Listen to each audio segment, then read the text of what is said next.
Nah, ini dia yang gue cari, Bray. Louder from on your side and keep it going, do it. Let's get it on, move it. Come on, baby, do it.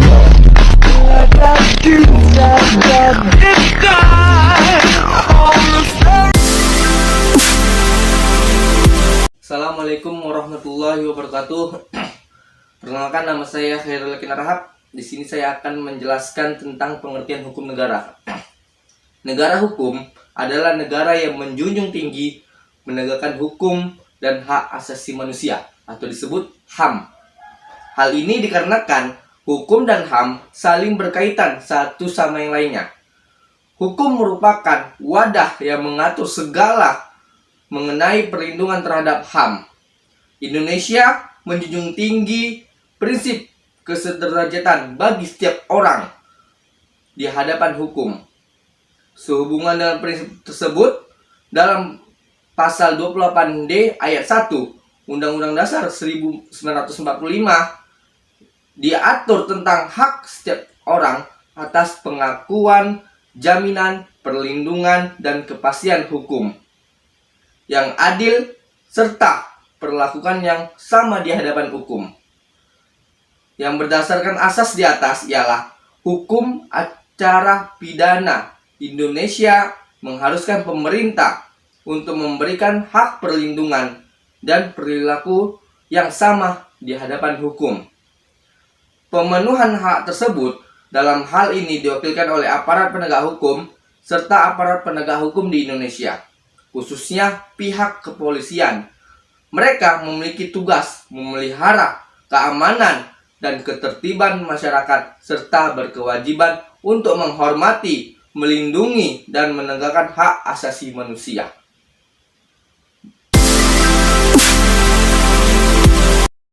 Baiklah, saya Eliana Dita akan menjelaskan bagian yang kedua, yaitu pengertian hukum hak asasi manusia.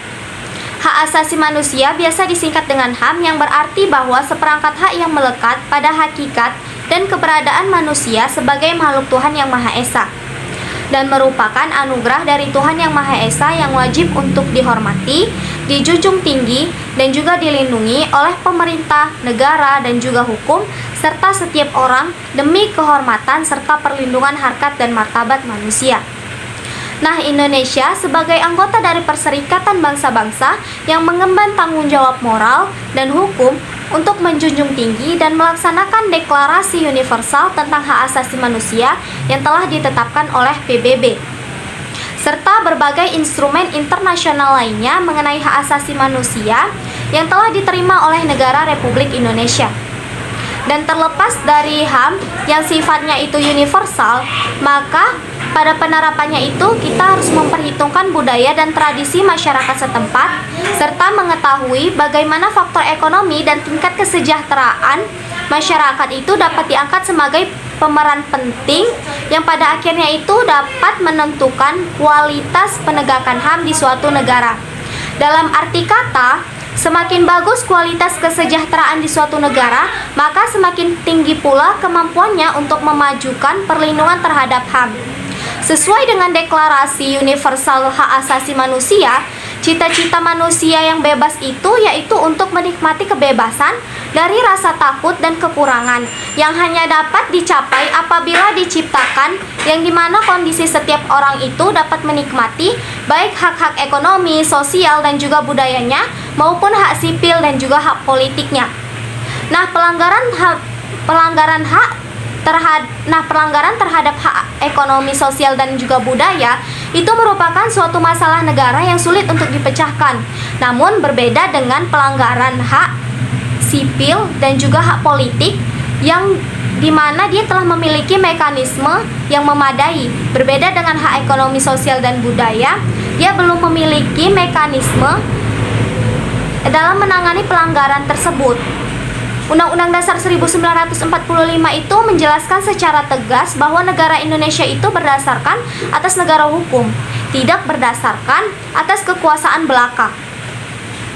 Hal itu berarti bahwa Republik Indonesia itu ialah negara hukum yang berdasarkan atas Pancasila dan juga Undang-Undang Dasar 1945.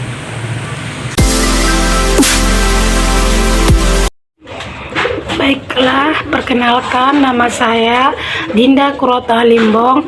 Di sini saya akan menjelaskan tentang apa-apa saja hakikat manusia yang ada dalam Undang-Undang Republik Indonesia Nomor 39 Tahun 99. Yang pertama itu hak untuk hidup, di mana seseorang itu berhak untuk mempertahankan kehidupannya, baik itu secara tentram maupun secara damai, baik itu secara lahir maupun secara batin, serta memperoleh lingkungan yang hidup baik dan sehat.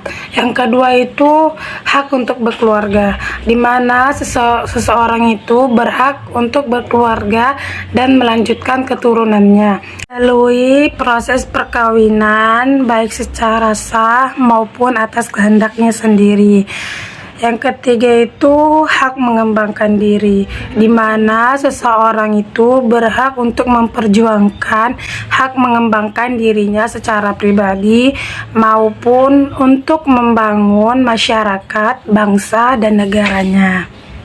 Keempat itu hukum untuk pengadilan, di mana seseorang itu berhak untuk mendapatkan keadilan, untuk mengajukan permohonan pengajuan dan gugatan baik dalam pidana, serta melakukan proses peradilannya dengan secara bebas dan tidak memaksa melalui hukum yang secara objektif, dan hukum itu tersebut harus bersifat jujur dan adil dalam suatu peradilan. Yang kelima itu hak untuk diri sendiri, di mana setiap orang itu berhak untuk mengajukan atau mengeluarkan pendapat secara politik di depan umum atau memeluk agama masing-masing, dan tidak boleh diperbudak memilih kewarganegaraan yang diskriminasi secara bebas, bergerak, berpindah, atau bertempat di wilayah Republik Indonesia. Yang keenam itu hak rasa aman, di mana setiap orang itu berhak mempunyai hak rasa aman secara pribadi untuk melindungi keluarga atau maupun kerabat, dan memiliki martabat serta kehormatan yang tinggi secara pribadi untuk menjaga ancaman atau ketakutan terhadap memilih sesuatu.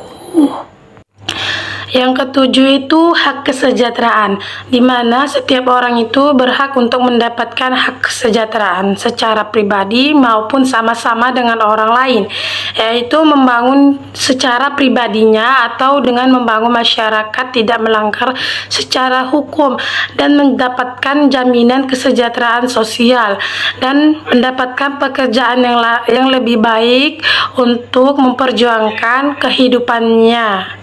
Yang ke-8 itu hak turut serta dalam pemerintahan, di mana setiap warga negara itu berhak serta turut dalam pemerintahan yang secara langsung maupun secara perwakilan, baik itu secara bebas dan diangkat kembali sebagai jabatan pemerintahan.